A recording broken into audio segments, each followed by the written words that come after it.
ओम नमः शिवाय। आज हम 36वां अध्याय सुनेंगे। अभी भी आपने मेरे चैनल को सब्सक्राइब नहीं किया है तो प्लीज़ आप मेरे चैनल को सब्सक्राइब करें, बेल आइकॉन का बटन दबाएं और लाइक भी आप कर सकते हैं, कमेंट भी दे सकते हैं।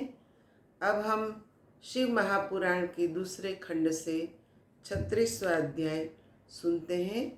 आप सबसे निवेदन है कि आप प्यार से शिव पुराण को जैसा हमारे ऋषि मुनियों ने शास्त्रों में लिखा है वही बात मैं आपको सुना रही हूँ।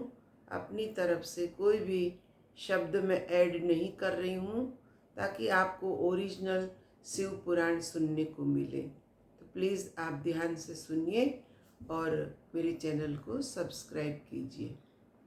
ब्रह्मा जी ने कहा, हे नारद, तुम इस बात को सत्य समझो कि शिव जी के चरणों का पूजन किए बिना करोड़ों जन्मों तक भटकते रहने पर भी दुख दूर नहीं होता। अस्तु, जो बुद्धि बाद में प्राप्त होती है वह यदि पहले ही प्राप्त हो जाए तो किसी को कष्ट न भोगना पड़े।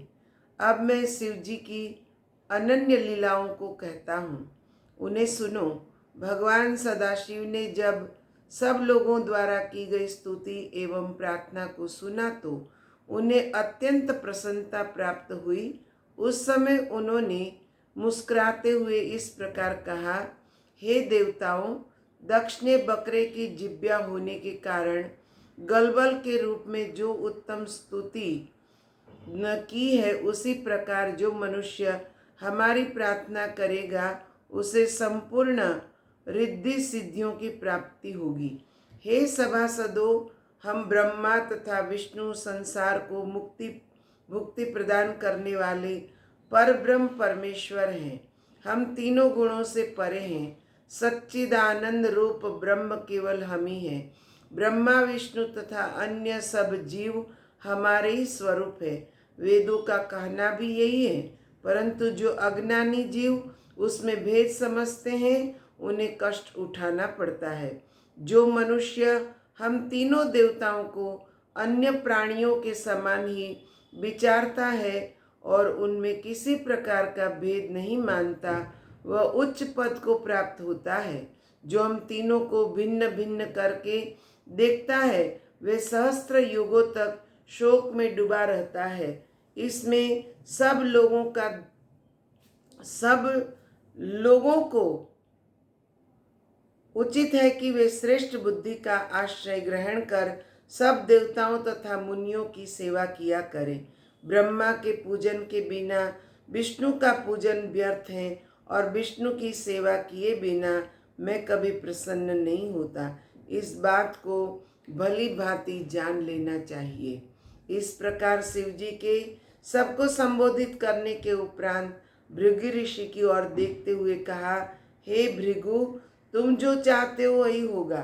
संसार में जो व्यक्ति विष्णु अथवा हम में भेद मानेगा अथवा विष्णु का भक्त होकर हमारी निंदा करेगा अथवा हमारा सेवक बनकर विष्णु की बुराई करेगा वह अवश्य ही नरक को प्राप्त होगा।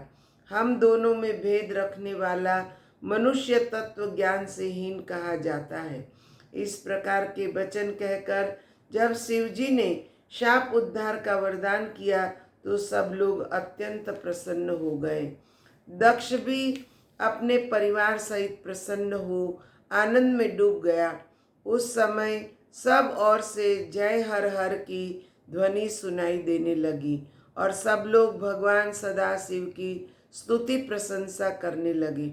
इतनी कथा सुनाकर ब्रह्मा जी ने कहा, हे नारद, जो व्यक्ति शिव जी की जिस भावना से स्तुति करता है उसकी उस अभिलाषा को भगवान सदाशिव अवश्य पूरा करते हैं।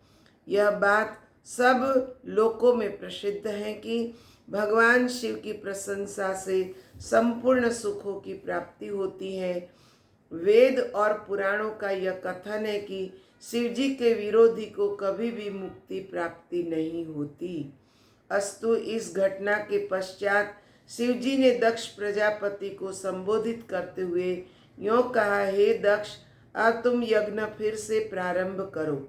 हमारी प्रसन्नता द्वारा पूर्णता को प्राप्त होगा। शिवजी के मुख से यह वचन सुनकर सब लोग आनंद मगन हो गए। तदुपरांत एक नवीन विशाल मंडप का निर्माण किया गया। भगवान शिव शंकर की आज्ञानुसार ऋषि मुनियों ने पुनः यज्ञ आरंभ कराया। दक्ष ने भी सब देवताओं सहित श्री शिवजी को यज्ञ का भाग दिया और उन्हें सबसे श्रेष्ठ तथा सबसे बड़ा स्वीकार किया।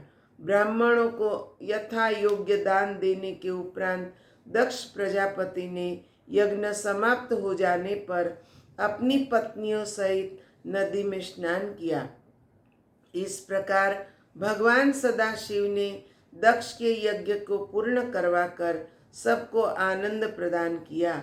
तब सब देवता तथा ऋषि मुनि श्री शिवजी की स्तुति एवं प्रशंसा करते हुए अपने अपने घर को चले गए। मैं तथा विष्णु जी भी अपने अपने लोक में लौट आए, परंतु भगवान शिव शंकर को दक्ष प्रजापति ने यह कहकर वहीं रोक लिया कि हे प्रभु, आप कुछ समय तक यहीं निवास कर हमें अपनी सेवा करने का सौभाग्य प्रदान करें। शिवजी ने भी दक्ष को अपना भक्त जानकर उसकी यह प्रार्थना स्वीकार कर ली। अस्तु कुछ दिनों तक वहीं निवास करने के पश्चात शिवजी अपने गणों सहित कैलाश पर्वत पर लौट गए। हे नारद, यद्यपि शिवजी प्रसन्न होकर लौटे, परंतु सती के वियोग का दुख उनके हृदय से नहीं गया। वे अनेक कथाओं का वर्णन करते हुए संसारी जीवों को समान चरित्र दिखाते हुए समय व्यतीत करने लगे। हे पुत्र, भगवान सदाशिव अनादि और अनंत है, उन्हें किसी प्रकार का भी दुख कैसे हो सकता है? परंतु यह सब उनकी माया का ही प्रभाव है। उस माया के भेद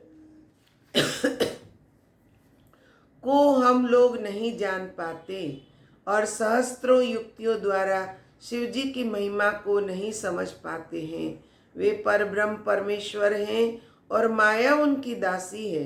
वेद का कहना है कि भगवान शिव की महिमा का वर्णन किया ही नहीं जा सकता और सरस्वती सब कुछ वर्णन करने के पश्चात भगवान शिव शंकर की महिमा का वर्णन करने में सर्वथा असमर्थ है।